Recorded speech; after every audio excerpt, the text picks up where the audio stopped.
საბოლოო ჯამში ყველაფერი მასმედიის ბრალია, იმიტომ რომ ჩვენი ახალგაზრდობა როგორც კი ხედავს სიტყვაზე გიტარით ხელში მუსიკოს სცენაზე, ან საერთოდ პროგრამის გარეშე მას გონია რომ ეს არის ალტერნატიული მუსიკა. ეს ასე არის თუ არა, ჩვენ ამაში დღეს გავერკვევით, იმიტომ რომ დღეს მიყავს სტუმრად ლადო ბურდული ალტერნატიული მუსიკის მამაც, დედას, ბებიას და ბაბუას. თქვენგან კარგია ლადო. დიდი მადლობა მოგზაურობისათვის და იმედი მაქვს დღეს საკმაოდ საინტერესო საუბარი გვექნება. მე მინდა რომ რაღაცა ერთგვარი ისტორიული ექსკურსით ჩავატაროთ, ანუ საერთოდ საიდან დაიწყო ალტერნატიული მოძრაობა კერძოდ საქართველოში და კიდე რაღაც შეკითხვები მაქვს, რომელიც მე მგონი შენთვისაც საინტერესო იქნება. ნუ პირველი მოძრაობა ჩვენში რა თქმა უნდა, ეს რა პერიოდი იყო და შენი გავი ალბათ სათავეში, ხო? ნუ ერთ-ერთი. ნუ ეხლა მე გეტყვით რა, ჩემამდეც ხდებოდა რაღაცები, ხა მე არ მინდა ყველაფერს იგნორირება გავუკეთო, მაგრამ ნუ ეს იყო ძირითადად ესტრადაში იყო საინტერესო კოლექტივები, ივერია ორერა თუ გახსოვთ. დიახ. და მაგ ფუნდამენტზე აღმოცენებული ქართული პოპ-კულტურა და იყო კიდე როკ-მუსიკა. რა თქმა უნდა, ბაჩქიტიაშვილი, კაკო ვაშალონიშვილი, მაგრამ ეს იყო ძირითადად ინსტრუმენტალური მუსიკა. აქ არ ქონდა პოეზიას დატვირთვა, აქ არ იყო ძირითადად, ეს იყო ინსტრუმენტალისტური მუსიკა და როკ-ენ-როლის პოეზია, როგორც ესეთი, ხო? ამას დაარქვეს რატომღაც ალტერნატიული მუსიკა, მაგრამ ეს პრინციპში როკ-ენ-როლი იყო. თავიდან ბოლომდე აღებული. ნუ ეს მოძრაობა დაიწყო 80-იან წლებში. როცა რაღაც ვაკუუმი შეიქმნა და რაღაც საზოგადოებაში გაჩნდა იმის მოთხოვნა, რომ ქართულ ენაზეც მოესმინათ ის რაღაცა, რადგან ასე გაცხარებული მღერია. გარკვეული პოლიტიკური ცვლილებებიც იყო ქვეყანაში და რაღაც დამთვარი იყო სიტუაცია, ამის საშუალებაც გაჩნდა, ხო? აი სიტყვაზე ტელევიზიასაც შეეძლო. არა, სიმართლე რო გითხრათ, კომუნისტური პერიოდი იყო გახურებული თავისუფლად. ყველა ნიუანსებით. ისე რომ, ნუ ძირითადად მე დაკვრა მუსიკის არ დამიწყია, აი უცებ. ეს მოხდა რაღაც მოსამზადებელი პერიოდი იყო, ისე ჯერ ჩემი ვიზუალური ფორმებით ვაკეთებდი ყველაფერ ამას, ეს იყო რომ ნაცრისფერი საზოგადოება, ყველა ერთნაირ ტანსაცმელში ორი განსხვავებული ფორმა იყო, ერთი უბრალოდ რომელიც იყო უფრო სახელმწიფო სტრუქტურაში მომუშავე ხალხი და მეორე ქუჩის ხალხი, ეს ორი ფორმა იყო მარტო და გარეგნობა. ესე იგი ერთი იყო ნაცრისფერი, მეორე წითელშავი. ხო და ნუ ძირითადად მაშინ იყო რომ რაღაც აი პროტესტის ფორმები გამიშთა და მივხვდი რომ ესე ცხოვრება ამ ქალაქში დომ კინოსთან ცხოვრობდი კინოსახთან ახლა მაგდენად ითისნობენ მაგადეს. და ნუ ყველაფერი ჩემს წინ ვითარდებოდა ეს მოვლენები, რაც ცენტრალური მოვლენები იყო ქალაქში და დავინახე რაღაც საჭირო არის ახალი რაღაც სივრცე, ახალი პოზიცია, ახალი ხედვა ყველაფრის. და ნუ მაშინ რომ ვიკეთებდი ამ ბულავკებს და საყურებს და რაღაც ტყავებს ვისვავდი და რაღაც ეს არ იყო, იმიტომ რომ მე უბრალოდ ფსიქიკურად ცოტა არანორმალური ვიყავ. ეს იყო გამოწვეული იქიდან რომ მინდოდა საზოგადოებაში საყურეები დარჩა და ეს ფსიქიკური მდგომარეობა ფსიქიკური მდგომარეობა მე შემოქმედებაში გადავიდა. აი ეს როგორი სიტუაცია არის, მაგასაც თავისი ძალიან ტონკი ახსნა აქვს თუ შეიძლება. ასე თქვა, იმიტომ რომ ეს იყო ჩემი სურვილი, რომ საზოგადოება შეგუებოდა ალტერნატიულ აზრს. საზოგადოება შეგუებოდა უცხო რაღაცის მიღებას კონფლიქტის გარეშე და შეგუებას, არსებობს კიდე სხვა აზრი, რომელსაც შეიძლება ანგარიში გაუწიო და რომელიც ნორმალური არის აბსოლუტურად და არ არის საჭირო ის რეაქციების გამოწვევა, რაც მე ჩემ თავზე მივიღე იმ პერიოდში. ნუ ახლა არ დავიწყოთ ყველას ჩამწეს, მილიციები, ქუჩებში ჭხუბები და ასე შემდეგ, ეს ყოველდღიური ნორმა იყო აბსოლუტურად მაგი გასაგები. მაგრამ ეთყობა იმდენად დარწმუნებული იყავი, რომ სწორს აკეთებდი, რომ ეს გიღირდა, ხო? და იცი რა არის, მე ბევრს მოგზაურობდი იმ პერიოდში და რო ხედავდი ხა დასავლეთი როგორ ცხოვრობს და თბილისში რო ჩამოდი და რო ხედავდი აქ როგორ ცხოვრობს და პრინციპში მიზანი და გზა ერთი იყო გასავლელი, მაგრამ საზოგადოება რომელშიც მე ვცხოვრობდი, ის არასწორად მიდიოდა ამ მიმართულებისკენ და უფრო მეტი ფალში იყო და უფრო მეტი რაღაც კომპრომისული სიაფანდი, რაღაც აი ეს რაღაც კბილი, რაღაც აი ესეთი რაღაც ჭაობის ფორმის, რაღაც სიტუაცია, რომელზეც გამოსვლა იყო საჭირო. ნუ პრინციპში ეს გამოსვლა მე მგონი ეხა დაიწყება, მაგრამ აქამდე პრინციპში მე ამ გამოსვლის ხო, იმიტომ რომ წლები გავიდა და ეს კბილი და რაღაცები ჩვენ ეხლაც მრავლად აგვაქვს ფაქტიურად, ხო? კი, პრინციპში არ უჩივდი მაგას. ხო, საზოგადოებაში მაინც დიდად არ შეიცვალა. ხო და ჩატარდა ესეთი ფესტივალი. რა, ნუ დაკვრა დავიწყეთ, მოგეხსენებათ გიტარებზე ლენინგრადის გიტარებზე მაშინ არ იყო ესეთი ოსკოში როგორც დღეს არის. თანამოზიარებთან ერთად, ჩემს მეგობრებთან ერთად დაკვრა დავიწყეთ და შევნიშნე რომ პირველი ტექსტი რომელიც გამომივიდა, რომელიც დავწერე, ეს იყო სადღაც 82 წელი. ცოტათი ისეთი იყო რომანტიული იყო და ცოტათი უფრო ტკბილი და გრილი იყო ეგეც, მაგრამ შემდგომის 86-87 წელი როცა უკვე აშკარად შევასწრე ამ კედელს, რომლის იქედანაც ეს თავისუფლება არის და ეს კედელი შუაში დგას და არ გიშოს. მე უკვე ცოტა აგრესიული ტექსტები წამოვიდა და მივხვდი რომ ეს ჩემი ცხოვრება იყო. მანამდე არც ფიქრობდი მუსიკოსი რო გამხდარიყავ, რომ რეჟისორობა მინდოდა ბავშვობი და ახლა ნათლში ვიყავი გადაღებული. ხო, მანამდე საკმაოდ ისეთი კინო კარიერა ქონდა, საკმაოდ ისეთი წარმატებული. შტამბეშტავი წარმატებული, იმიტომ რომ ძალიან ბევრ ფილმებში არა სტატისტების, არა მეორე ხარისხოვანი როლები, ფაქტობრივად თავარ როლების შესრულება მოგიწია საკმაოდ ისეთ საინტერესო ფილმებში. წერილების მომდიოდა. საბჭოთა კავშირის სხვადასხვა კუთხეები და გოგონების შეყვარებულები და სიამოვნებები. ეხლა თუ მოგდის წერილები შეყვარებულები. ეხლა წერილები მომდის თელასის წერილები რო ხვითარია გადასახდელი და გაზის შედეგი ის წერილები ცოტა უკვე შეცხებული. ეთერშია სოლო. ეხლა კი ჩვენ გვაქვს ლადო ბურდულის ბიოგრაფია პირდაპირ ეთერში.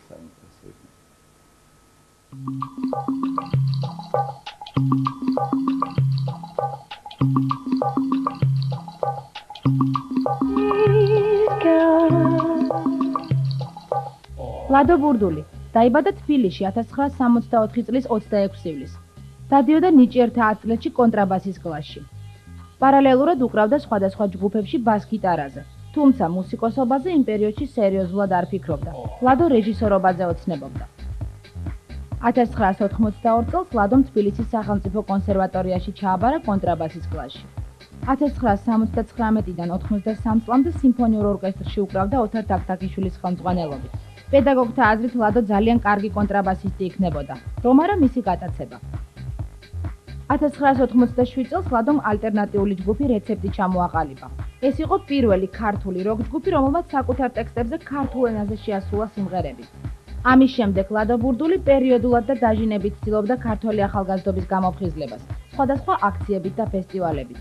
1999-დან 2000 წლის ჩათვლით ლადოს მიერ მოწყობილი გრანდიოზული ფესტივალები თბილისური გაზაფხული, რცველი, მერცხლები გაზაფხულზე ბრუნდებიან, მთელი კავკასიის მასშტაბით ტარდებოდა. 1993-95 წლებში ლადომ ალტერნატიული კლუბი აბრეშუმის ფაბრიკა ჩამოაყალიბა, სადაც იმ პერიოდისთვის ახალ და სრულიად განსხვავებულ მუსიკას ისმენდნენ ქართველი ახალგაზრდები. ფაბრიკაში დარღვეული იყო ყველანაირი ჩარჩო და ალტერნატიული მუსიკის მსმენელს სრული თავისუფლება ეძლეოდა. ლადოს მონაწილეობა აქვს მიღებული 10-მდე მხატვრულ ფილმში. ის სისტემატურად თანამშრომლობს სხვადასხვა ჟურნალ-გაზეთებთან. ადრე ლადო ლექსებს და ზღაპრებსაც წერდა, თუმცა მათი დაბეჭდის სურვილი ახლა აღარ აქვს. ვაპირებდი, მაგრამ ეს ყველაფერი ისე დაძველდა უკვე, რომ ეხლა რო არ გამოვშობ, რო კაი პონტი ეგარი, რომ ყველა უკვე ლექსებს უშვებს, ყველა წიგნებს წერს, ყველა კასეტებს უშვებს და ის საინტერესო აღარ არის ჩემთვის.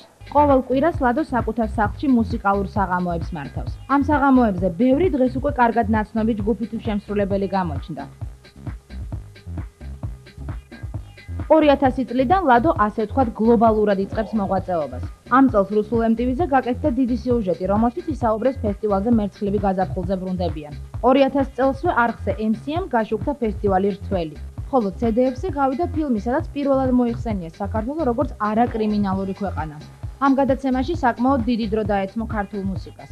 ტელეარხ FTV-ს შემოსვლად საქართველოში ლადოს სახელს უკავშირდება.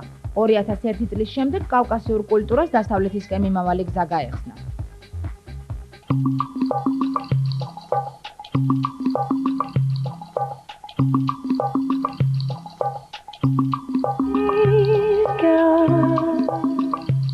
იმდენად ამომწურავი სიუჟეტი იყო, რომ მე მგონი მეკითხვებიც აღარ მაქვს. მაგრამ მაინც ეხლა კლავ დაუბრუნდეთ იმ მოძრაობას, რაც თქვია ალტერნატიული მუსიკის მოძრაობა. თავისთავად ალბათ ყველაზე მეტად გამოხატავს, ну, ყოველ შემთხვევაში ყველაზე ნათლად შენ შეგიძლია რომ ჩათვალო ეს ის არის და ალბათ ტექსტი განსაზღვრავს, ხო? მარტო ტექსტი არა, აქ საქართველოს სულ იჭერდათ ვიზუალური ფორმები კიდე. აი, კაი ბიჭი ვარ, მუსიკოსი ვარ, თქვა სიტყვაზე. მაგრამ ესე იმიტომ მაცია რომ საზოგადოება ეგეთია. აი, ჩემი პრინციპში ყველაზე დიდი ის რაც იყო, ეს მარტო მუსიკა არ იყო, ეს ვიზუალური ფორმებიც იყო. იმიტომ რომ არ შეიძლება შენ სულიერად სხვანაირი ადამიანი იყოს და გეცვას ადეკვატურად, არაშესატყვისად შენი მდგომარეობის.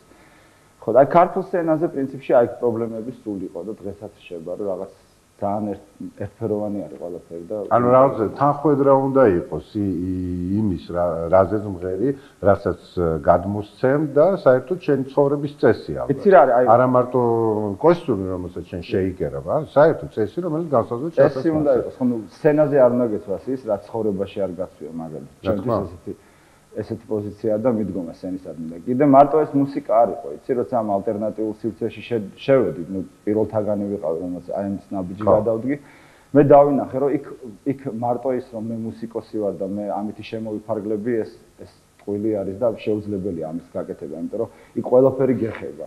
იქ შენ უკვე ხდები ავტომატურად იგივე რაღაც დონეზე მოდის დატვირთვას, ფეშენის დატვირთვასაც შენ თავზე იღებ. იქ უკვე პოეზიაც შემოდის, იქ უკვე არტისტი ხდები. რაღაც გლობალური მასშტაბით მენტალიტეტის თვალსაზრისით ხდები არტისტი. და ეს არტისტი უკვე ხდები იმ ნიშნის მიხედვით, რომ შენი პოზიციის ნიშნის მიხედვით ხდები და ეს უფრო საინტერესო არის, როგორც რაღაც ცალკე აღებული მე მაგალითად როგორც პოეტი ან როგორც მუსიკოსი, მე ჩემ თავს აღვიქვა როგორც არტისტს უფრო. ანუ ხო, ესე ერთთლიანობაში. ხო და წარმოიდგინე ხა ქართულ სცენაზე ყველაფერი ტკბილი იყო, ყველაფერი საყვარელი იყო, ყველაფერი შესანიშნავი იყო, როცა მე დავიწყე ამ ყველაფრის რატომღაც ცოტა სხვანაირი კუთხიდან დანა. აი პირიქით რო ყოფილიყო მაშინ პირიქით ვიზამდი მაშინ, იმიტომ რომ ეს ჩემი ცხოვრების სტილი არის, რომ ნუ უმცირესობის აზრის გათვალისწინება უფრო მეტად ვიდრე უმრავლესობის, იმიტომ რომ დემოკრატია მე ასე ვფიქრობ, რომ უმცირესობის მატარებელი არის უფრო. ნუ ჩემს მომხედველობით ვიდრე, იმიტომ რომ არის სამი პოზიცია ცხოვრების. ერთი არის ალტერნატიულობა, რომელიც ქმნის მოდა, რომელიც ქმნის გოიმობას. და მხოლოდ კრუტოი ტიპები შედიან ამ გოიმობაში და გამოგდა აქციონისეულ ალტერნატიულობას, რომ ეს დინამიკა არ დაიღოს. საქართველოში როგორ ხდება, რომ ალტერნატივაში არავინ არ მუშაობს, ყველა მოდიდან იწყებს და უცებ გოიმები ხდებიან. და ეს ციკლი ამ მესამე პუნქტის გარეშე არ მუშაობს არასდროს. ხდებით ხო ის თქმა? კი, რა თქმა უნდა. და აქედან გამომდინარე მე მგონია ბევრი რაღაცის პრობლემა ხდება ის, რომ ალტერნატიულობა ცოტა არის იმ რაღაცაში.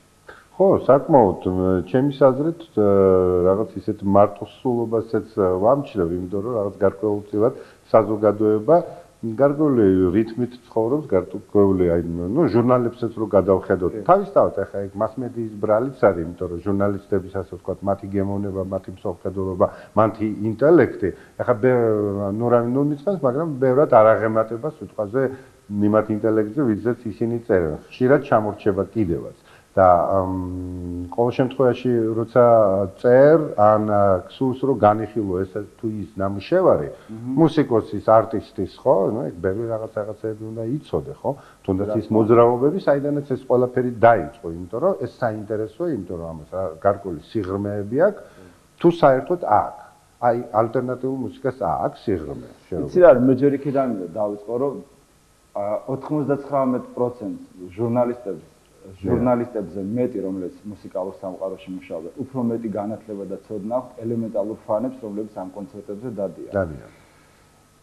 და აი წარმოიდგინეთ ხა ჟურნალისტი რომ მოდის და ნუ ეს ყველა ლაპარაკობს, მაგრამ მაგარი აუტანელია, როცა შენ ვიზუალურად გიცნობს და აბსოლუტურად არიცნობს შენს რაღაც იმ სამყაროს, საიდანაც შენ აქამდე მოხვედი და რის გულისას ის პრინციპში შენთან მოდის. და აქედან გამომდინარე მე მარტო მეგობრებთან დავდივარ. ან იგივე მეგობრებს პატიჟებს სახში. არა, თუნდაც ეხა შენთან რომ მოვედი, იმიტომ რომ მეგობარი ხარ. სხვა გადაცემაში მე ვფიქრობ, რომ იგივე რუსთავი ორში რომ მიდივარ, იქ ნატა არის, იგივე აი ხვდებით ხო ეს თქმა უნდა. აი ვერიდები, რომ უბრალოდ რაღაც ცოტა ოღონდ გამოვჩდე და ვიღაცასთან მივიდე, ეს გამორიცხული არის ჩემთან. ხო. ანალოგიურად ძალიან შეწყვეტილი მოხდა პრესასთან თანამშრომლობა, იმიტომ რომ ეს ერთი და იგივე კითხვები და ეს სულელური კითხვები, რომლებიც გზა არ აქვს და მომავალი იმ კითხვებს და ნუ ელემენტი უნდა იმეორო. და აი ზუსტად აი ეს პრობლემები რო არის ერთი და იგივე ფაქტიურად არც განსხვავდება შეკითხვები, არც განსხვავდება ინტერესები მასმედიის სიტყვაზე რესპონდენტის მიმართ. ალბათ არ გებადება მაინც სურვილი რომ მართლა გამოსცე, იმიტომ რომ მე მახსოვს ამ ზღაპრებზე საუბრები. მე მახსოვს ეს ზღაპრების კარგად მახსოვს, როცა შენ და არტემ ტროიცკი რუსთაველის დარბაზში მე ეს ყველაფერი მახსოვს, ეს მართლაც არაშეულებრივი პერიოდი იყო ლადო. ეს იყო სასწაული პერიოდი, როცა ყველას თქვენ თავისთავად სცენაზე და ჩვენ თავისთავად დარბაზში მყოფ, ყველას ჰქონდა იმედი, რომ აი ხვალ ჩვენ შევქმნით, რაღაცას გავაკეთებთ. უცებ შენ არც ალბომებს ბეჭდავ, არც ლექსებს ბეჭდავ და ასე შემდეგ. და გვექნება პრობლემა, ანუ რაღაც გარკვეულ ვაკუუმი იქმნება. აი, არ ფიქრობ ამაზე? იცი ეგრე არ არის. მე მუშაობ გარკვეულ წრეზე. მე არ ვარ დაინტერესებული, რომ მე მასიურად ხალხი მისმენდეს და სტადიონებზე გოგოები მხარზე როუზის ესეთი თები მიქნონ. ეს ჩემი სტილი არ არის. თუმცა არ იქნებოდა ორივე. ნუ გააჩინეთ. კარგი, ხუმრობ რა თქმა უნდა. ხო და სიტუაცია ესეთია, რომ მე გარკვეული წრე მყავს, რომელზეც მუშაობ და პრინციპში აი ეს წრე ყოველთვის ჩემს სალონური თუ საავტორო კონცერტებზე ძირითადად მოდიან და მე რაღაც დონეზე იმათთან ერთად ვიზრდები და ჩემი წრე, რომელსაც მე მისმენს, კატეგორიულად უფრო ინტელექტუალური კოეფიციენტით უფრო ხარისხიანი არის, მაგრამ ცოტა არის, ვიდრე იგივე იმ პოპსაც, რომელსაც უსმენს ის აუდიტორია და ელექტორატი, რომელიც პოპ კულტურას აყავს. აქედან მე ეს ყველაფერი მაწყობს, იმიტომ რომ მე ვიცი, რომ 3 მილიონი კაცი ეს შოუ ბიზნესის ბაზარი არ არის, რაღაც გამდიდრდე ან რაღაც ელემენტარულად ფული შემოგივიდეს აქედან და აქედან გამომდინარე, რა ვიცი, აქედან გამომდინარე საკუთარი სიამოვნებისათვის, ხო? ნუ საკუთარი ხედვისათვის. მაგასაც გეტყვი, რომ დაკვრა, იმიტომ დავიწყე, რომ მუსიკის მოსმენა მინდოდა, რომელიც არ იყრებოდა ამ ქალაქში. და რომ დავიწყე ეს დაკვრა და სახში რო უკრავდი ამას, მე ერთმა მეგობარმა მოსმენა, ორმა სამმა და მე რო დავინახე, რომ ეს ხალხი ჩუმად მისმენდა ყველაფერ ამაში, ეს აუდიტორია ესე გაიზარდა. და აქედან გამომდინარე, როგორ აგიხსნა, რომ პრინციპში მე პრობლემები მაქვს თვალსაზრისით არ მაქვს, რომ რატო ბევრი ხალხი არ მისმენს და რატო პოპულარული არა ვარ და ეს აბსოლუტურად არ მახსოვს სიმართლე რო გითხრა. მე თვითონ რო კომფორტულად ვქნობ თავს, ხო? ჩემი შემოქმედება არის როგორიც, აი ჩემი შემოქმედება არის აი დოკუმენტალური კინოსავით ჩემი ცხოვრების შესახებ. აი ყველა სიმღერა რაღაც გარკვეულ პერიოდთან არის დაკავშირებული და ყველა სიმღერა მე თვითონ როცა მღერი ვარ, მე რაღაც დონეზე მეხსიერებიდან ამოტივტივდება ის დროის გარემოცა, რომელშიც სიმღერა დაიწერა და რაღაც უფრო ჩემთვის საინტერესო ესეთი საიდუმლოებები არის შემოქმედებაში, ხო რა ამას რო დავუწყებ აფიშირებას და გამოტანას, ხო?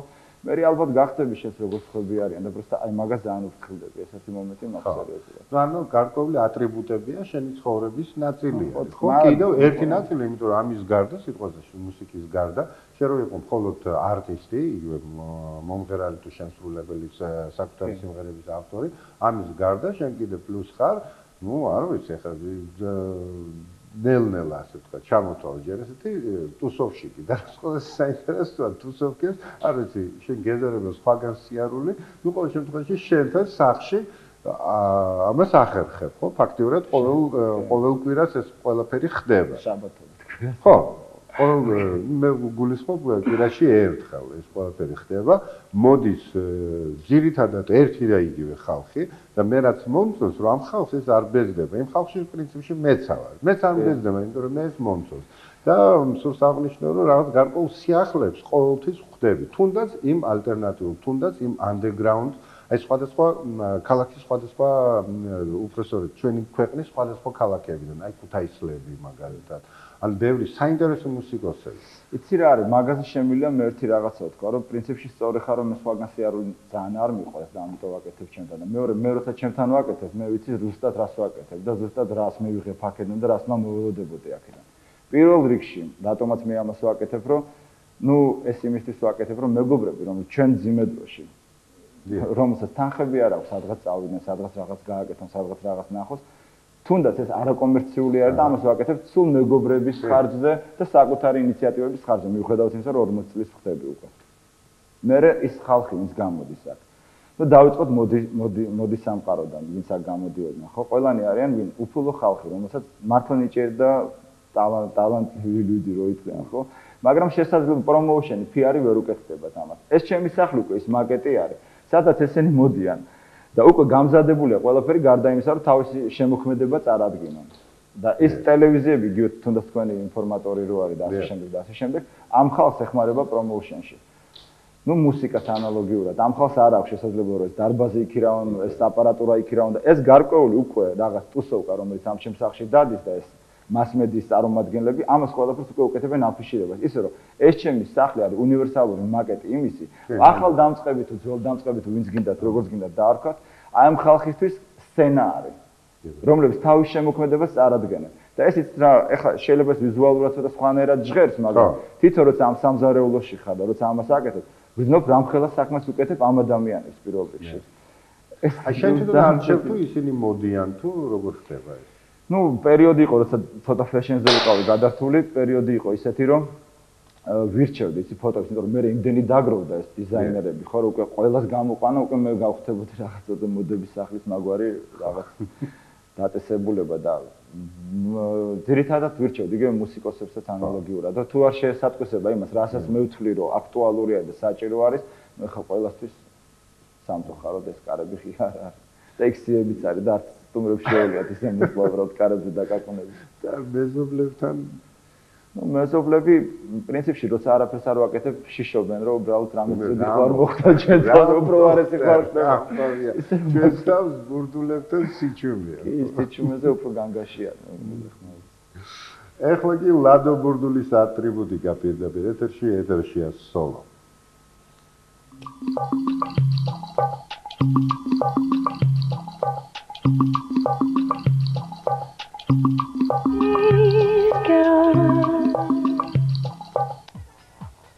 ამ ლოგინზე მძინავს, ამ ლოგინზეც სიმღერებს წერ, აქ რეპეტიციები მაქვს, ამ სკამზე ვждები.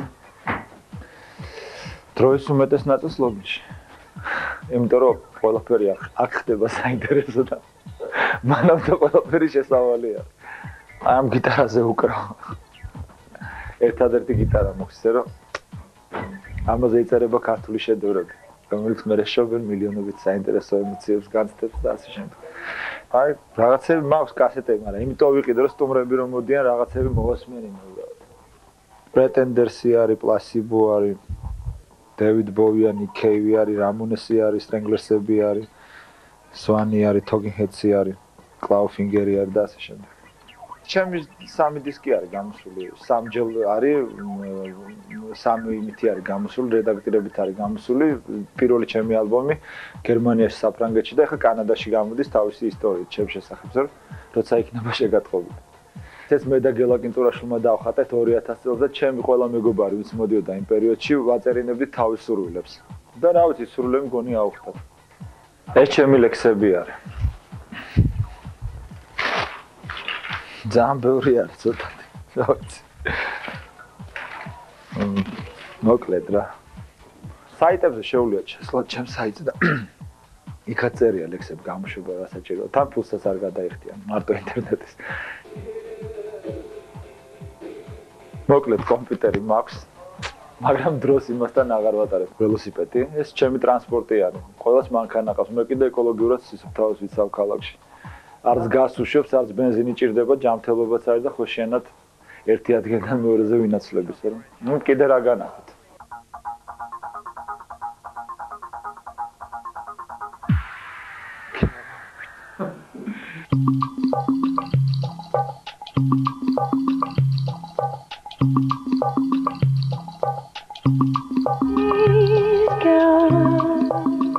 დანარჩენს რაც ვერ ნახეთ, ლადო მოგვიყვება. ლადო, ეხლა ფესტივალებთან დაკავშირებით. იმიტომ რომ ძალიან ბევრი ფესტივალი ტარდებოდა, ალბათ ჩატარდება კიდევაც. ყველას აქვს რაღაც გარკვეული თავისთავად კომერციული მიზნები, რომ იქიდან გარკვეული თანხები მოიგოს და ასე შემდეგ და ასე შემდეგ. შენი ფესტივალები მიუხედავად იმისა, რომ საკმაოდ საინტერესო ჯგუფები, საინტერესო მუსიკოსები ჩამოყავს, ამას ესეც გარკვეულ აი ესეთ შენეულ სტილში კეთდება, ხო? ანუ ამასაც ბოლომდე იცავ, რომ მაინც არ გინდა რომ რაღაც სტადიონი გაიფსოს. არა, კომერციულად გაასწორებდა რომ გავსებულიყო, მაგრამ თავისი ფორმატი აქვს მაინც ამ ფესტივალებს, რომელსაც ვაკეთებ. და არ დამიჯერებ, რომ მთელი კავკასია ფეხით მაქვს შემოავლილი, რომ ეს საინტერესო ჯგუფები მეპოვა და ჩავამეყვანა თბილისში პრინციპში.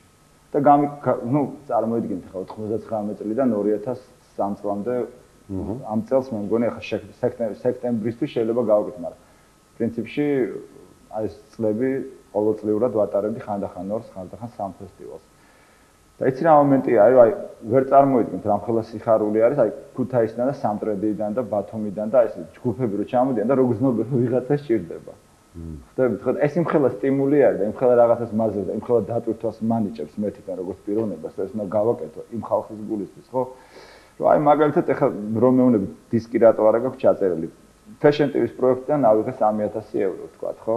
ხო. მე შემიძლია წავსულიყავი გამეკეთებინა დისკი და გამომეშვა ერთ-ერთი ჩვეულებრივი როგორც ჩვეულებრივი დისკი არ იქნებოდა, მაგრამ მაინც იდეაში. არა 3000 ევროთ ჩემი შესაძლოა არაჩვეულებრივი დისკი გამოვა. აი მაგაშია საქმე. მე ავდექი და წავედი და გავაკეთე ფესტივალი. საიდანაც ჩამოვიყვანა ერევნიდან, ბაქოდან, ქუთაისიდან, ბათუმიდან, სამტრედიდან ჯგუფები. და მეორე დღეს გავღვიძე 12 ლარი. იდეა ეს არის, რომ ის სიამოვნება, რომელსაც მე ამ ყველაფრიდან ვიღებ. სტუდიელები საერთოდ ამბობენ, რომ ახლა დიდ პულებს ჭრისო, ასე ვთქვათ, ბურდულიო და ასე შემდეგ. ესე იგი თლა ესეც არ არის, ხო? ოკეი, თანამშრომლები ჩვენთან ერთად დაინახავენ და პულები იჭრება, მაგრამ პრინციპში აი სიამოვნება რაც არის, ხო? ყველაფრის განცდა ამ ფესტივალების და ამ ხალხის სიხარულის, ხო, რომ ჩამოდიან ერთმანეთს ეცნობიან, მე ესენი მეგობრდებიან, მე ესენი რაღაც ერთობლივ პროექტებს აკეთებენ. რაღაც ცხოვრება რო იწყება და ამ ცხოვრების რაღაც მიზეზი რო ხდები, ხო? და რო გეძლევა საშუალება, ხო? ეს მე ძალიან სიამოვნებს პრინციპში და მირჩევნია.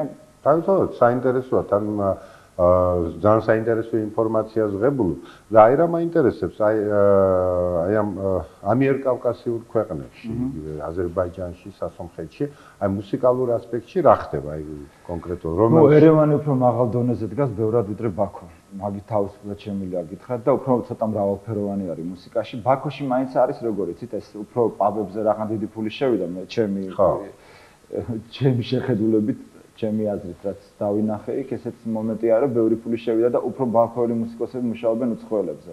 რომ ეს ქავერები გააკეთონ და იმათ რაც მოწონ ისინი იმღერან და აი თვითონ უფრო მეტი ექსპერიმენტი და მეტი უფრო საინტერესო მუსიკოსები პრინციპში ერევანში არიან, მაგრამ თბილისთან შედარებით თბილისში საქართველოში ყველაზე ნიჭიერი მუსიკოსები არის. ჯერ ერთი, მაგრამ აკლიათ გამოცდილება დასავლეთურ. ეს ძალიან ცუდი არის, იმიტომ რომ აი ეს გოიმობა რაც ახასიათებთ, ხო საერთოდ ამ ინფორმაციის უქონლობის გამო, ხო, მე ძალიან მოჩანს მუსიკაში. და მე რა ვიცი, ყველა მუსიკოსს ურჩევა მაინც რომ ამ დასავლეთის კლუბებში დაუკრან ცოტა იქეთკენ იარონ და ცოტა უფრო მეტი ნახონ და უფრო მეტი ინფორმაცია შეიძანონ, იმიტომ რომ თვითონ მარცვალი და ეს ყველაფერი ძალიან კარგი არის, მაგრამ აღმოცენება არის საჭირო და ნაყოფი რომ გამოიღოს უფრო ხარისხიანი ვიდრე დღეს გამოდის ეს. მაგრამ საჭირო არის კიდე რომ მე მგონი ტელევიზიებმაც ხელი შეუწყოს რადიომ, იმიტომ ამ ალტერნატივას რო იგებენ, ეგრევე ყველა შოკი არ ყავს და ეგრევე ყველას გონია რომ რაღაც საშინელება უნდა მოხდეს. სხვათა შორის, აი მე ჯერ არ მინახე არც ერთი ალტერნატივში კიდე მძიმე მუსიკის დამკვრელი ცუდი კაცი და უამრავი მინახია პოპ კულტურიდან ცუდი კაცი, რომელიც ღერენ წყნარად დიჯა და არიან აუტანელი და საშინელი ხალხი უბრალოდ, ხო? აი ეს პარადოქსალური არის, ხო? აი მუსიკის როდესაც ეშინია ხალხი, არაჩვეულებრივი კეთილი ხალხი აკეთებს ამას. და აი მუსიკას ხო მეორეს ხო საპირისპიროს რაღაც მე ჯერჯერობით რა ვიცი ხა ვერ შევადრი ვერასდროს ხო სხვათა შორის მეც მაინც არ შეგწინააღმდეგები აი ლადო ბურდული თვლის რომ მოწევა პირდაპირ ეთერში არის ძალიან პანკური მე ახლა მოვწევ თქვენი და ლადოს ნებათვით მithumetes თუ არის პანკური მე ძალიან ვცემ პანკს პოსტ პანკს და ასე შემდეგ ყველა კარგ მუსიკალურ და საინტერესო მიმდინარეობას პატივს და ხოლო მანამდე კი ჩვენ გვაქვს საშუალება მოვისმინოთ და ვნახოთ რა თქმა უნდა ჯერჯერობით ერთადერთი კლიპი რომელიც გაქვს კი ჩემო მშვენიერო ლედი ლადო ბურდული ეთერშია სოლო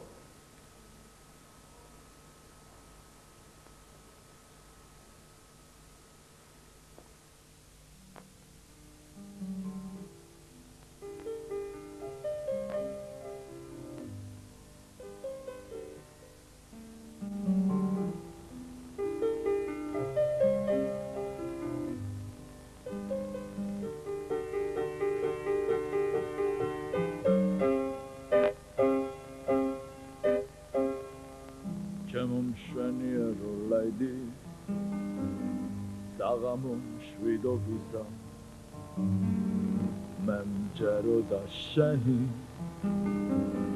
რომ შენ სიმართლეში ხარ შენ ხარ იმაზე მეტი ვიდრე ფიქრები მიყვებოდა ამას შენ ხარ უფრო კბილი ვიდრე სურვილებში გახებოდი შენ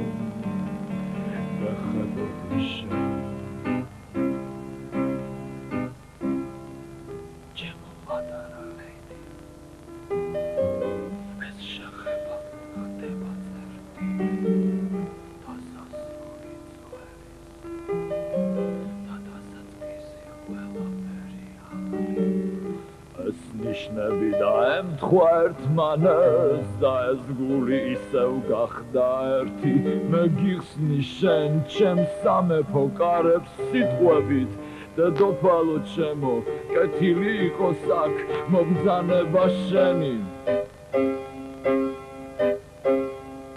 ზამთრის ღამეს ერთხელად შეგრული ჩვენ უსმენდით ერთმანეთის გულის პეთხვის ხმას ცხელის სუნთქვით უთბობდით ერთმანეს სულვილებში გაყინულ ემოციურ წყალს და მხოლოდ დღეს ვიტი რა მცურო და ამდენ ხანს ამდელო ჩემო ისინი ვერასდრო შეძლებენ შეცვალონ შენ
დამხოლოდ დღეს მივთი რა მცურო და ამდენ ხანს ამდელო ჩემო ისინი ვერასდრო შეძლებენ შეცვალონ დამხოლოდ დღეს მივთი რა მცურო და ამდენ ხანს ომშვენიერო ჩემო ისინი ვერასდრო შეცვალონ შენ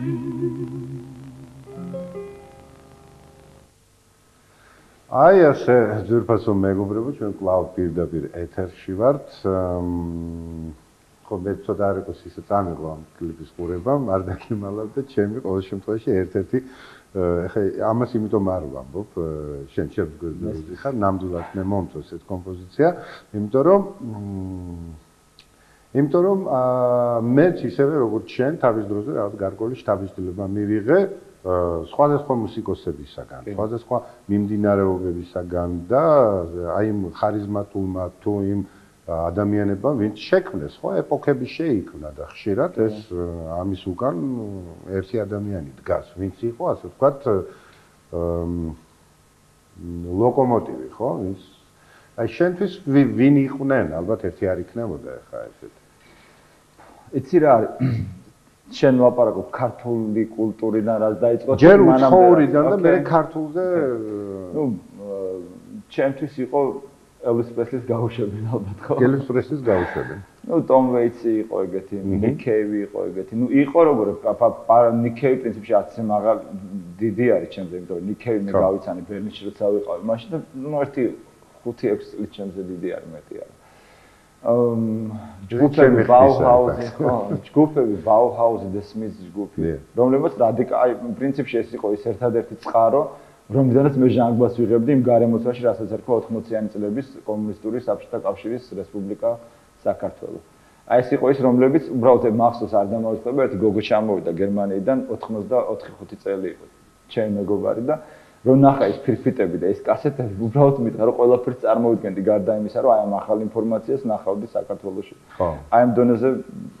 მოწესრიგებული მქონდა ეგ ყველაფერი პრინციპში კი.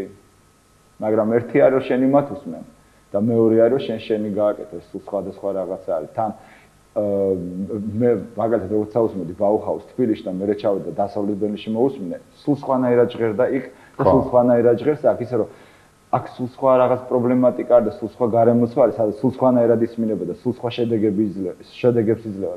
იქ რო ჩადიხარ და იქ რო უსმენ, იქ აბსოლუტურად სულ სხვა რაღაცებზე მუშაობს ეს ყველაფერი. ისე რომ მაინც ლოკალურ მოძრაობას და ლოკალურ აზროვნებას უფრო სხვანაირი და ლოკალურ სცენას უფრო სხვა დატვირთვა ენიჭება, ვიდრე იქედან რა შემოდის აქ და ვინ როგორ ღებულობს ეს ახლა რაც შეეხება ქართულ მუსიკოსებს, მაინდა-მაინც ბევრთან არც ხარ ნამუშევარი, მე მგონი ირაკლი ჩარკვიანთან ერთად და გიტარაზე უკრავდი რამდენადაც ვიცი. ნუ ყოველ შემთხვევაში ირაკლი ესე თქვა. ოკეი. ნუ ირაკლი იყო დადასკლავიშნიკი.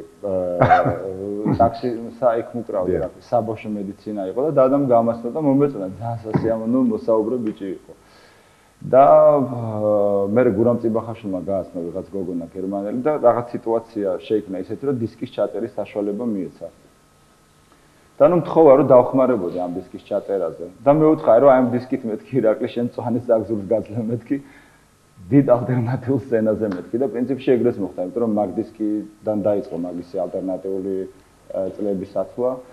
ეს იყო 92-93 წლებში მე მგონია თვალწები და პრინციპში მაგის გარდა საინტერესო პრინციპში იქ არც არაფერი 5 დისკი გამოუშვა და მე მგონი მაინც ის დისკი არის რომელთაც ხალხი დანარჩენებს ხედულობს. მე ასე ვფიქრობ, რომ ის დისკი მაინც ნუ ჩემი აზრით მას აქვს კიდე არანაკლებ საკმაოდ საინტერესო ნამუშევრები, მაგრამ აი აქაც მაინც ნიშანდობლივი მეჩვენება ჩემთვის, რომ ჩვენ ისევ პუბლიკას მაინც გვაკლდება. კი, შენ რაღაც გარკვეულ პრინციპებს იცავ, შენ ასე ვთქვათ, კრედოს იმებს არ ღალატობ, მაგრამ ჩვენ აი მაგალითად ახლა მე რომ მინდოდეს ავიღო ესე ფირფიტა, ჩავდო CD პლეიერში, მოусმინო.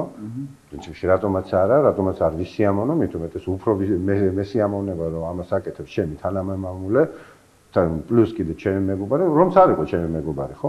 მაგრამ მაინც ეს არა მაქვს. იგივე ლიტერატურა ისე უბრუნდები იმას, რომ თქვენ რაღაც გარკვეულ პრინციპებს იცავთ და ჩვენ პუბლიკას ეს ყველაფერი გვაკლდება. მე მეგონია რომ ირაკლი ჩარკვიანს რომ დავეხმარე მაგ დისკის ჩაწერას და მთელი ეს არანჟირება გაუკეთე და ეს ახალი აზროვნება, რასაც მე ყველა ეს აქებს და რადიოებში ერთიორჯერ მოვისმინე, რომ მაქედან დაიწყო თურმე ქართული პოპსას რაღაც აღმასვლა თუ რაღაც ამის შემდეგ. ნუ ეს იცი რა არის ხა მე შემიძლია ერთი რაღაცა გითხრა რომ ეს არ ხდება უბრალოდ ისე რომ უცებ მოხვიდა 33 წლის კაცი და ადგე და ეგეთ დისკი ჩაწერო აქ გარკვეული ჩვენი გამოცდილება იყო მთელი ჩემი ჯგუფით დავუდექი ირაკლის მომხარში და ეს კასეტა ჩავაწერინე და პრინციპში ის მთელი იმიჯები რაც არის იქ თავის სოლოს თქმი და გერმანული გოგონად ლაპარაკობს ეს ყველაფერი რაღაც დონეზე ნამუშევარი არის ისეთი რაღაც რომ ეგრე არ არის უბრალოდ რომ მოხვიდა ნუ ისეთი რაღაცა არის რომ თქვენ თვითონაც შეგიძლიათ რომ ჟურნალისტები თუ ხართ პრინციპში მაგი უნდა იცოდეთ ახლა რომ ვინ გიტარისტი იყო ვინ არანჟირების გასაგებია მაგრამ ცოტა რთული გასარკვევია იმიტომ რომ ხო ამაზე მიდის უკვე დიდი ხანია საუბარი ეს ყველაფერი თვითონ ირაკლის იმბიზე იყოს ეს ჩემი პრობლემები აღარ არის უკვე ეს რომ ალბათ გავაწლები და ისევ იმ დისკს და იმ ჩანაწერებს სიმღერებს სულ იმიტომ რომ ის იყო ის უნივერსალური რაღაცა რაც ჯგუფი რეცეპტი რასაც ერქვა თლიანად ჩემი კოლექტივით ხარში ამოვდექით მართლა, იმიტომ რომ ეს იყო ახალი მოსული ამ სცენაზე და ჩვენ უკვე პრინციპში ვიშლებოდით აი ეს პერიოდი იყო ჩვენი ჯგუფი. და მთლიანად ეს მეგობრულად, ადამიანურად დავეხმარეთ და რა ვიცი. კარგი, ახლა სხვა თემაზე. აი მე მაგალითად ამასინაც სამწუხაროდ დამავიწყე, წამომიღო პირდაპირ ეთერში, ეს დიდი წიგნია, მთელი საქართველოს ისტორია არის, ძველი, ახალი თუ მომავალიც. და იქ უცებ აღმოაჩინე შენი ფოტოსურათი რა ხით წვერებში. კი, ფილმში გითამაშია იყო ეგეთი მომენტი. ხო და რაღაც საგვარეულო იმაზეც იყო საუბარი რა თქმა უნდა ციხესიმაგრე. კი, არის ეგეთი რაღაცები. და სად ხდება ეს ყველაფერი? არახვეთში რომ მიდიხართ, იქ არის ბურდულების ცხოვრობენ ძირითადად და იქ არის ეს ბურდულების საგვარეულო ციხესიმაგრე. ხო და აი ბურდულები როგორ უყურებენ ასე ვთქვათ შენს თანამედროვე იმიჯს. ნუ რა თქმა უნდა, ეხა იმ ხალხს მე გულისხმობ იმათ, ვინც ციხე კოშკებში ცხოვრობენ. აი მაგალითად ციხე კოშკები არის მუზეუმი, გაზეთები, აი გვინც შატლში აღარ ცხოვრობენ ციხე კოშკებში და თავის სახლები აქვს დაშენებული, მშვიდად არა დინჯად ცხოვრობენ.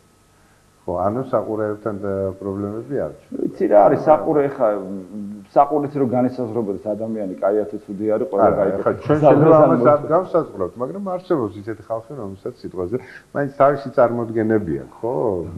როგორი უნდა იყოს ან არ იყოს მით უმეტეს. ვიცი რა არის, მე ვფიქრობ, რომ ეს მაინც და მაინც ეხა ძალიან არ მოქმედებს ადამიანზე, ვინც მე მიცნობს უკვე და ეხა ვინც უცხო არის და რაღაცას საინტერესოა რომ ხანდახან ინგლისურ ენაზე მელაპარაკებიან თბილისში ეგეც რაღაც დონეზე ხაზგასმით რაღაც ნიშანი არის მისი რა. რამეს სურვილი ხო არ გქონია რომ აი მაგალითად აი თებში ჩაგეტარებინა რაღაც გარკვეული კონცერტი. თებში. თებში. მე გავიგე თებში. თებში. თებში თუ გავითვალისწინებთ იმას, რომ თბილისში არ არის ელექტროდენი, თებში როგორ უნდა ჩავატაროთ. ალბათ ის რო არის, რა ქვია იმას. დვიჟობს მაგითი.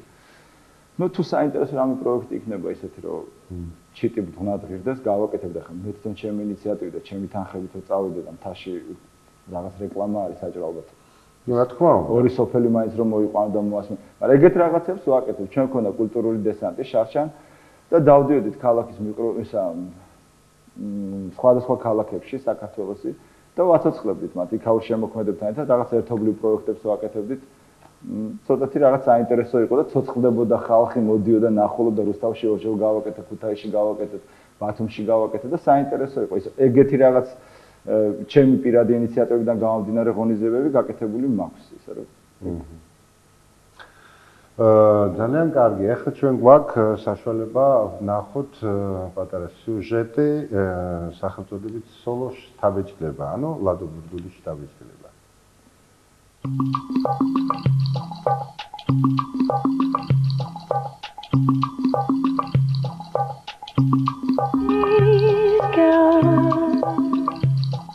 Elvis Presley მე-20 საუკუნის ამერიკული პოპულარული მუსიკის ყველაზე მნიშვნელოვანი ფიგურაა. თუ მშრალი ციფრებით ვიმსჯელებთ, Elvis-მა ფენომენალურ წარმატებას მიაღწია. 50-იანი წლებიდან 70-იანებამდე მან უზარმაზარი რაოდენობით გაყიდა ალბომები. მისი სიმღერები მთელ მსოფლიოში უდიდესი პოპულარობით სარგებლობდა.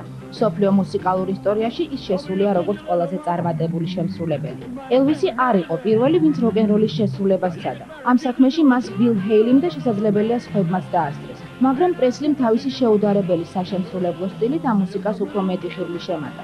Elvis Presley მისისიპის შტატის ერთ პატარა ქალაქში, ღარიბ ოჯახში, ამერიკის ეგრეთ წოდებული დიდი დეპრესიის დროს დაიბადა. თინეიჯერობისას საცხოვრებლად ტენესის შტატის ქალაქ მემფისში გადავიდა. ეს შტატი ცნობილი იყო როგორც ბლუზისა და ქანთრის სამშობლო და Elvis-მა ღრუბელივით შეისრულა ეს მუსიკალური მიმართულებები. სკოლის დამთავრების შემდეგ მან სატვირთო მანქანის მძღოლად დაიწყო მუშაობა. 1953 წელს კი თავისი პირველი სიმღერები ჩაწერა და ეს საკუთარი სიამოვნებისთვის გააკეთა, რადგან მაშინ მომღერლობაზე სერიოზულად არ ფიქრობდა. მიუხედავად ამისა, ხმისჩამწერი სტუდიის მფლობელს Sam Phillips თავიდანვე მოეწონა ეს ახალგაზრდა და 1954 წელს თავად მიიწვია სტუდიაში. პრესლიმ გიტარის სკოტი მურთან და ბასით Bill Black-თან ერთად რამდენიმე სიმღერა ჩაწერა, რომელთა შორის იყო პოპულარული კომპოზიცია That's All Right Mama. ეს იყო Elvis-ის პირველი სინგლი.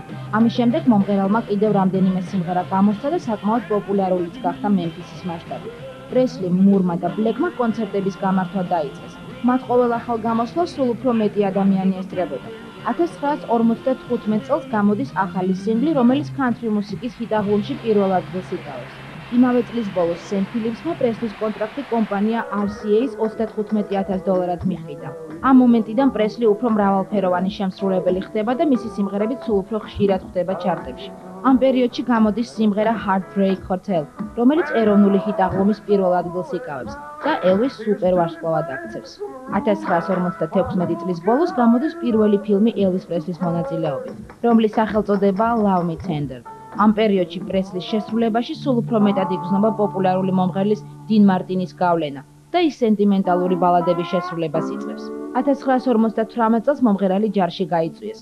2 წლიან პაუზას ამერიკის ჰიტ-აღლუმებზე დიდად არ უმოქმედია. Elvis-მა საკმაო რაოდენობის მასალა დატოვა, რომელიც მისი ჯარში ყოფნის პერიოდში კვლავ დიდი პოპულარობით სარგებლობდა. 1960 წელს, როდესაც პრესლი სამოქალაქო ცხოვრებას დაუბრუნდა, ის ისეთივე პოპულარული იყო, როგორც სამხედრო სამსახურის დაწყებამდე. 60-იანი წლების ძირითადი ნაწილი მომღერალმა მხატვრულ ფილმებში მონაწილეობას დაუთმო. ხშირად წელიწადში 2-3 ფილმი გამოდიოდა მისი მონაწილეობით. რაც შეეხება მუსიკალურ მოღვაწეობას, რა თქმა უნდა, ალბომები იქნებოდა, მაგრამ განსაკუთრებულად დასამახსოვრებელი არაფერი ყოფილა. თორჩავცით რამდენიმე საკმაოდ კარგ სინგლს, როგორც მაგალითად Return to Sender. ამასობაში კი დადგა 1964 წელი, როდესაც 4 ლივერპულელმა ბიჭმა ჯგუფიდან The Beatles პრესლის მსოფლიოს საუკეთესო როკ შემსრულებლის წოდება ჩამოართვეს. რაც მთავარია, ისინი თავიანთ საკუთარ სიმღერებს წერდნენ და ინსტრუმენტებზეც თავად უკრავდნენ. Elvis კი ეს არ შეეძლო და სიმართლე უნდა ითქვას, სურვილიც არ ჰქონდა. 1967-68 წლები Elvis Presley-ის გამოღვიძებად შეიძლება ჩაითვალოს. გამოდის სიმღერები Guitar Man, Big Boss Man და US Mail, რომლებიც როკის კლასიკად ვერ ჩაითვლება, მაგრამ ყოველ შემთხვევაში ნამდვილი როკ-ენ-როლია. ის როკ-ენ-როლი, რომელიც ასე ძალიან მოენატრათ Elvis-ის თაყვანისმცემლებს. 70-იანი წლები პრესლის შემოქმედებაში განსაკუთრებით არაფრით გამოირჩევა. ბევრი კრიტიკოსის აზრით, მუსიკა ზუსტად ისეთია, როგორცაც ის 60-იან წლებში ქმნიდა. ნათელი გახდა, რომ იმ დროს, როდესაც სცენაზე გამოჩნდნენ Led Zeppelin, Rolling Stones, Black Sabbath და სხვა მსგავსი ჯგუფები, პრესლის ადგილი როკის სცენაზე აღარ იყო. 1977 წლის 16 აგვისტოს ელვის პრესლი საკუთარ სახლში გარდაცვლილი იპოვნეს. სიკვდილის ზუსტი მიზეზი დადგენილი არ არის, მაგრამ როგორც ჩანს, საქმეში ნარკოტიკები იყო ჩარეული. შესაძლოა ელვის პრესლის შემდეგ როკ სცენაზე უკეთესი შემსრულებლების გამოჩნდნენ, მაგრამ ყველა მათგანი მეტნაკლებად ელვისის მუსიკის გავლენის ქვეშ იმყოფებოდა. ელვის პრესლი კი როკის ისტორიაში სამუდამოდ დარჩა ლეგენდად, სტატუსით როკ-ენ-როლის მეფე. Don't be fooled, it's true. Don't be fooled, it's true. And one more than love, baby, it's still you I'm thinking of.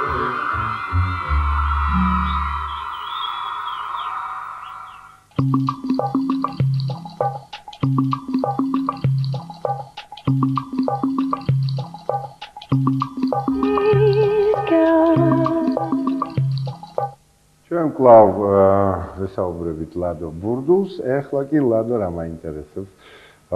შენი ტელეპროექტები კონკრეტულად MCM-თან, Fashion TV-სთან, იმიტომ რომ რაღაც მე ვატყობ, რომ შენ თვითონ არ ახარ სკანდალური პიროვნება, მაგრამ შესაძლოა ხშირად ხდება ხოლმე რაღაც ისეთ მithმა-მოთხრა, ერთადაც უყურებ რაღაც ტელევიზორს, იქ ერთი გოგონა გამოდიოდა საკმაოდ ისეთ სიმპათიური ლამაზი, რომელსაც დაუსვეს კითხვა რაღაც რა სიტყვითო ეს ბურდულიო ფეშენდა. მეო არც ვიციო საერთოდ გავსი არაფერი. მე გადის ერთი კვირა, ლადო ბურდულმა მაინც დაამტკიცა რომ ის ბურდული არის და ასე და ამგვარად ჩამოიყვანა მთელი არმია ის Fashion TV-ს ხალხი, მაგრამ ეს ასე ვთქვათ კულისები. და საერთოდ რა ხდება? აი რით ხარ დაკავებული მათთან?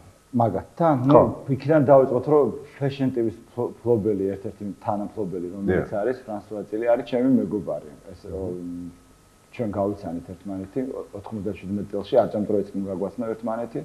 და იქიდან მოყოლებული სულ სურვილი მქონდა, რომ რაღაც აი ეს ქვეყანა, რომელსაც პრინციპში ხო აი ამის გამეორება ხშირად მიწევს, მაგრამ იცნობდა, ნუ ეხლა აღარ უკვე ვარდების რევოლუციის შემდეგ, მაგრამ მანამდე ეს ხო რაღაც კრიმინალური, კორუმპირებული ქვეყანა, შავფერებში, ხალხი მოწყენილი, გაუბედურებული, გადატაკებული და იყო, მაგრამ გარკვეული მხარე. ხო, მაგრამ იმ სცენას, რაც არის შემოქმედებით, იმას არავინ არ წარადგენდა. ეს იყო CNN-ი კომენტარის გარეშე, რო იწერება non-comment მაგ სიუჟეტებში, ძირითადად საქართველოს.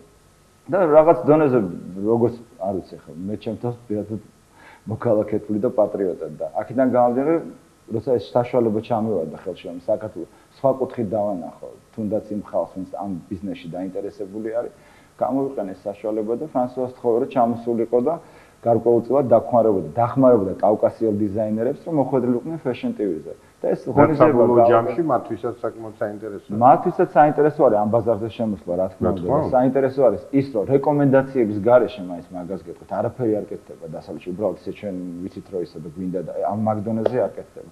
რაღაც გარკვეული გარანტი უნდა იყოს უღაც პიროვნება, როგორც ამ შემთხვევაში მე აღმოჩნდი და ეს მე ხდება უკვე ეს პროექტი ხორციელდება.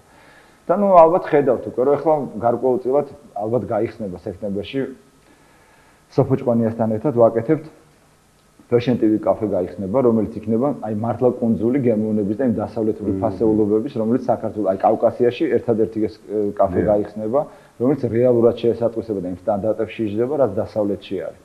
და მე დაკვათ ისეთ ტელევიზიასაც ალბათ. ხო და რაც შეეხება MCM-ს, ანალოგი 20 წუთი გაკეთა MTV-ზე გაკეთა სიუჟეტი ამ ფესტივალის კავკასიური ალტერნატიული სცენის შესახებ. და MCM-ზე, ნუ MCM იმიტომ რომ რუსული MTV იყო და რუსული MTV მაინც შეზღუდული არის რაოდენობით. ნუ პრინციპში არც ისე, მაგრამ მაინც. და MCM-ზე გაკეთა ძალიან დიდი ცელის სიუჟეტი გაკეთა და მთლიანი ფილმი ანახეს ამ ფესტივალების შესახებ, რა ხდება, რა სიტუაცია არის. და ძალიან დიდი გამოხმაურება და MCM-ი დღესაც თანახმა არის, რომ ნებისმიერი პროექტი საინტერესო თუ იქნება, რომ ამას რეკლამირება გაუკეთონ და მხარში დაუდგნენ ქართულ კულტურას.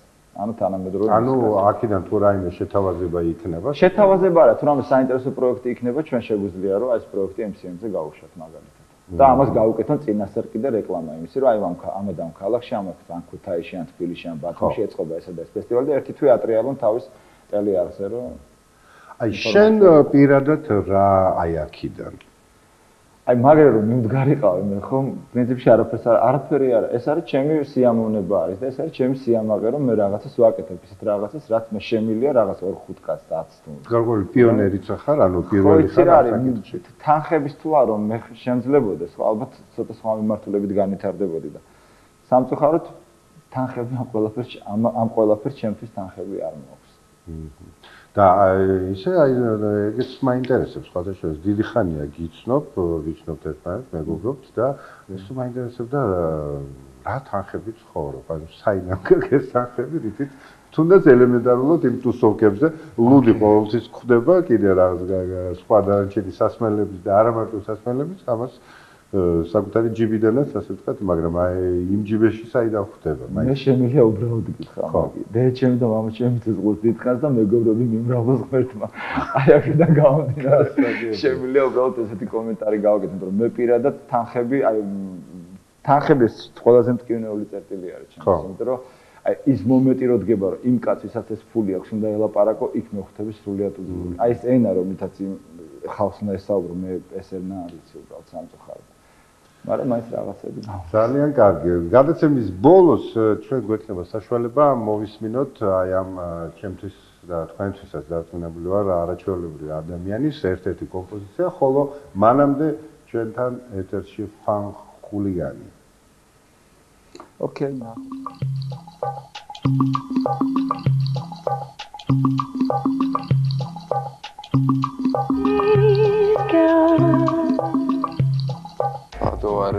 ერთ-ერთი პირველი, აი ესეთი რევოლუციონერი. ლომია რა, რაღაც ძალიან ცოცხალი ორგანიზმია, ძალიან დინამიურია. ცხოვრებაში არის არაადეკვატური აბსოლუტურად რა. მოსაწყენ სიტუაციაში ის იწყებს იმაზე ფიქრს, როგორ გამოიწვიოს ქაოსი.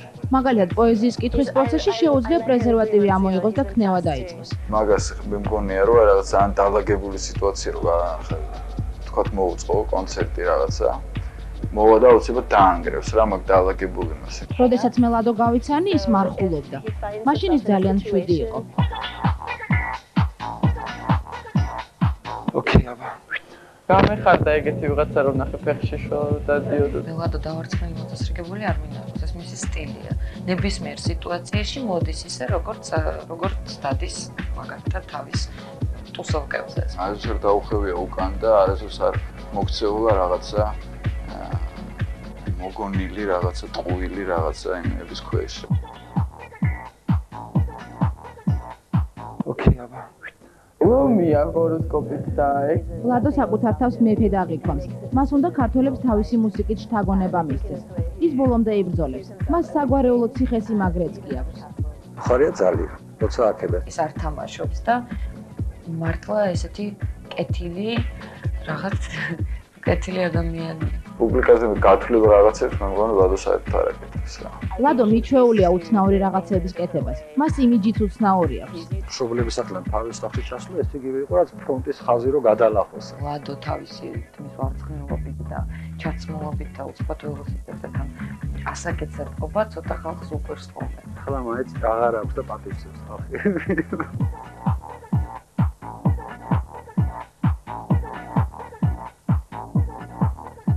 კარგი ტოსოვშიკია. ექსტრემალკა.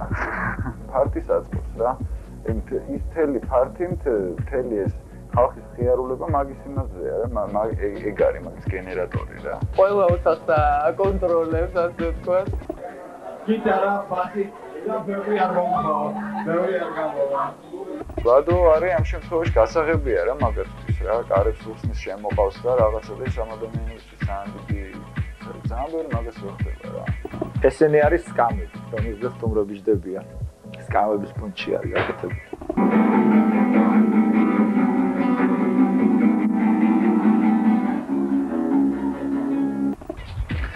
ეს ესე იხსნება. და ესე როცა დიზაინერები გამოდიან, იქეთ ოთახიდან გამოდიან და ამ სივრცეში დადიან, აქ ხალხი ის. ჯგუფი ჯდება აქ ხანდახან, როცა ცოცხალი კონცერტების ფონდი იქცევს, აქ კოლექტივი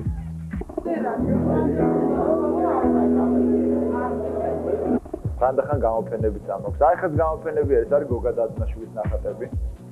ეს არის ოლეგას ნახატი. ოლეგა ტიმჩენკოს ნახატი არის. გამოზრდილები არიან მაგის სახში, ვინც ამას აკეთებს ახლა.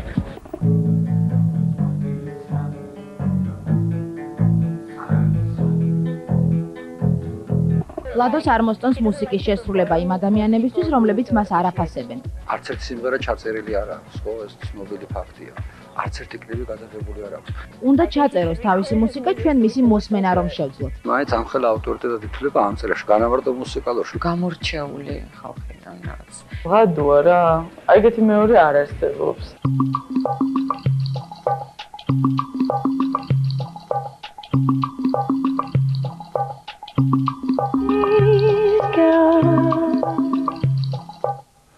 ნამდვილად ეგეთი მეორე არ არსებობს. კიდევ ერთხელ დიდი მადლობა. ხო, მე მგონი აი ესეთი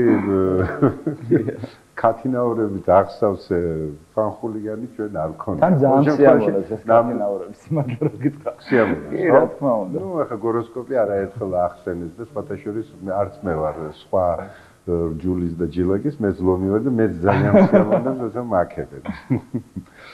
ლადო, რას შეგვისრულებ ახლა შენ? ეხლა შეგისრულებთ ერთ სიმღერას, ხოლო მანამდე მინდა ყველა ქრისტიანს მოულოცო ბრწყინვალე აღდგომის დღესასწაული დამდეგი, რომელიც იქნება ხვალე საღამოს. დიახ.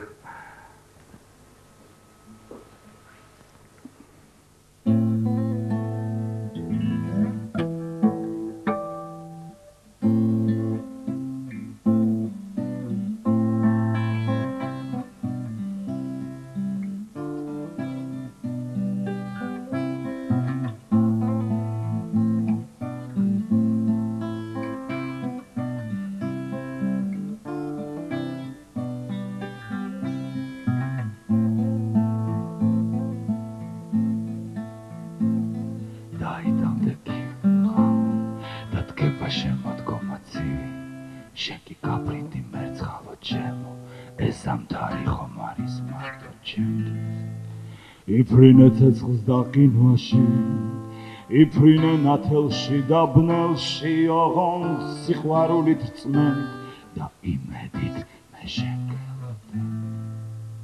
ოქტომბერი, ნოემბერი და მერე დამდეგი ახალი წელი, იანვარი, თებერვალი და აი გაზაფხული შეხვედრის.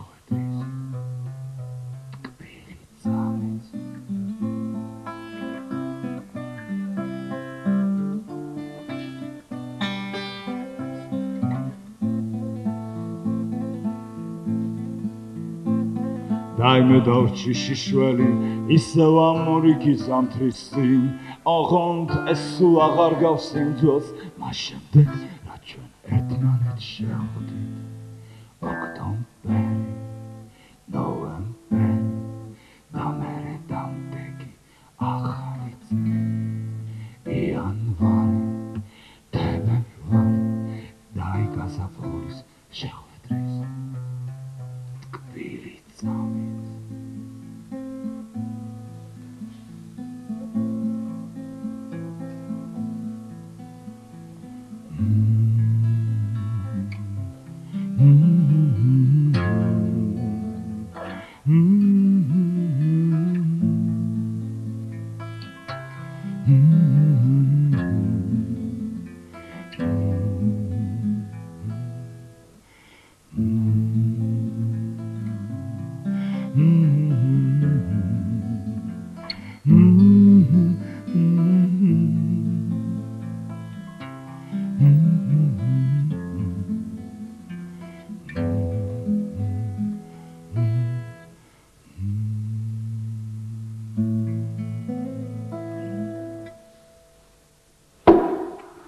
დიდი მადლობა ლადო, წარმატებას გისურვებ და მომავალ შეხვედრამდე პირდაპირ. მადლობა. Adiós amigos, chao.